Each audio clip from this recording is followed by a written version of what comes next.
1 in 5 Australians will suffer from depression. That's frightening, but it's just a statistic. The truth is, you can't really understand what it means unless you've actually had depression or watched someone you love struggling with this terrible illness. It can be a private, lonely pain. After all, there's still a stigma attached to any kind of mental illness. That's one of the reasons why so few sufferers ever get proper treatment. It's also why we're doing this story tonight. A very difficult, very personal journey, one that goes to the very heart of my own family. I feel a bit nervous, but I think it's a story worth telling because I think it's a story that's not just unique to Mum and I and to our family. I think it happens to so many families, and that's why we've decided to do it. It's the illness no one wants to talk about, a condition that's becoming an epidemic. But for me, it's personal. It's depression. That's why my wife, Jessica Rowe, and her mother, Penny, chose to be part of this report. When did you first know that you had a mental illness? I probably didn't know till in my late 20s, but from my adolescence I knew there was something wrong with me. How bad did it get? How low did you go with your bipolar? I think that if it wasn't for the children I would have killed myself. Because it was just total despair. Life, there was nothing, there was no meaning to life. The Penny Rowe I know is intelligent, articulate, vivacious, an accomplished author now working on her 6th book. But for much of her life, she has suffered from bipolar disorder. Once known as manic depression, this illness is characterised by manic highs and crippling lows. I was unable to eat, I was unable to speak, I could hardly move, I couldn't read, couldn't watch television, I couldn't even really think, and they'd say to me, "What are you thinking about?" And I'd say, "Nothing." And they'd say, "No, you must have thoughts in your head." And it would be something like, I would look and I'd say, "The table." For me to see my beautiful mother, the person that I love so much, just disintegrate in front of me was terrible. Jessica's parents separated when she was very young. The eldest of 3 girls, she was 10 when her mother was diagnosed with bipolar disorder. I have so many memories of going to visit Mum in hospital, and that was so difficult because I'd be there with my 2 sisters and we'd be arriving and I'd be thinking to myself, God, what will Mum be like today? Will she remember that we were here yesterday? Will she be so catatonic that she can't speak to us? As a daughter, it was so hard seeing Mum in that absolute state of despair when, you know, you would be in hospital for 3 months at a time. And it was really hard. I know, and you were a little girl, and it was hard for me because, as I say, one of the things is the guilt that anyone feels. You feel guilty because you're depressed for a start and you're not getting on with life, but then to have 3 little daughters, and Jessica was sort of looking after her little sister. She had to mother her sisters.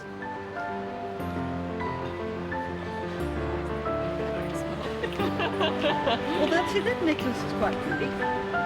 With a butterfly. The butterfly. Oh, no, the butterfly's silly.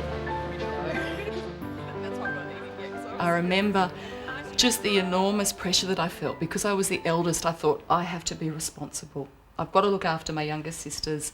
I felt responsible for you. If I had a magic wand, I would have waved it. I would have done anything. Trains Wednesday, Eddie Meyer is looking at trains again. It goes on and on. The pain Jessica has suffered is not something her workmates or the viewers of Network 10 ever see. The Olympian, Shirley Strickland. Yes, tributes. Yeah. Here she's the confident nightly newsreader. But her pain is real. Good afternoon, I'm Jessica Rowe, coming up in the 5 o'clock news.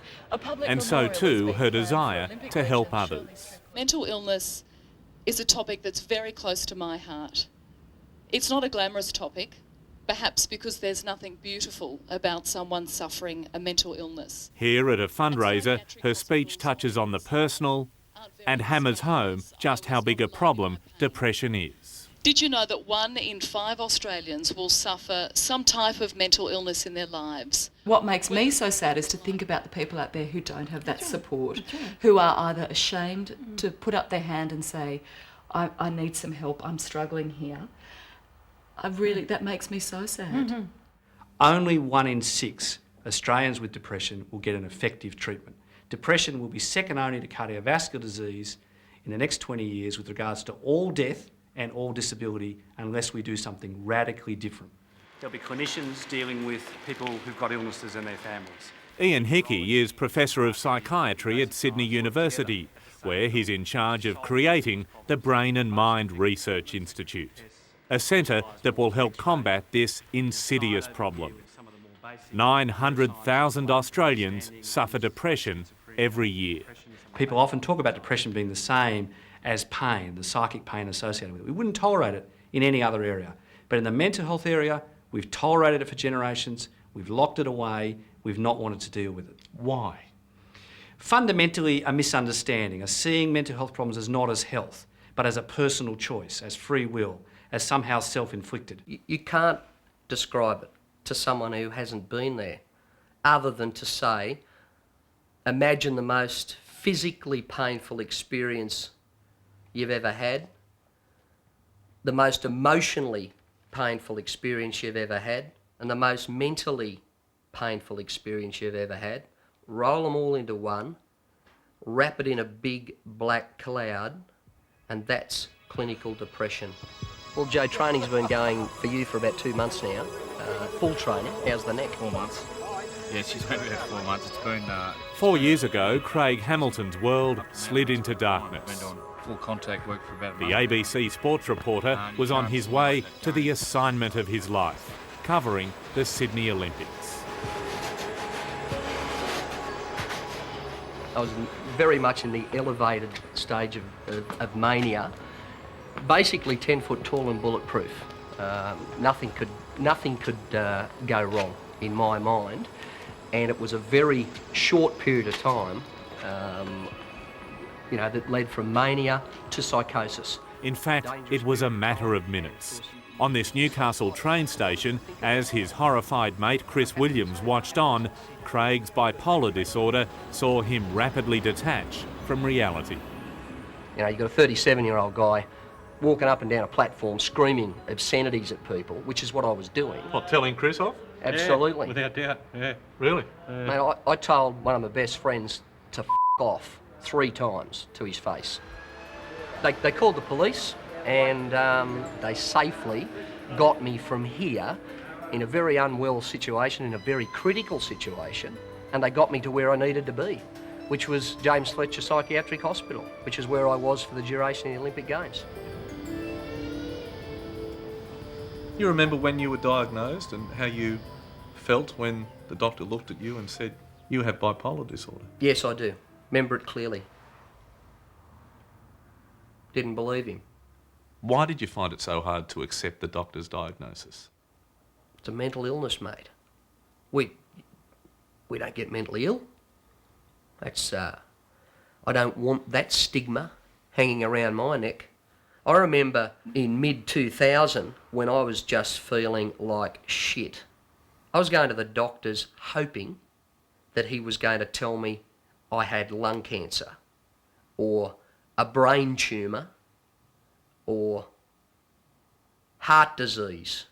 I said, give me something. Give me a legitimate medical reason why I feel so bloody awful. But don't make it mental illness. Don't make it depression. I can't cop that. But it's not just the stigma that forces people to suffer in silence. There's a tragic lack of will from government to spend money on this national illness. I've done my homework on this. You look at the figures in the UK, in the United States, in Canada, in New Zealand, for God's sake, they spend almost double what we spend in Australia out of the federal health budget on mental illness. Until we have a national government and systems of government that say this is a really big health problem, when it actually invests and to match the rhetoric, we'll be having the same discussion in 10 years' time. Have you seen him improve, Andrew? Well, I don't see too much of him, thank God. No, it's still the same old hammer.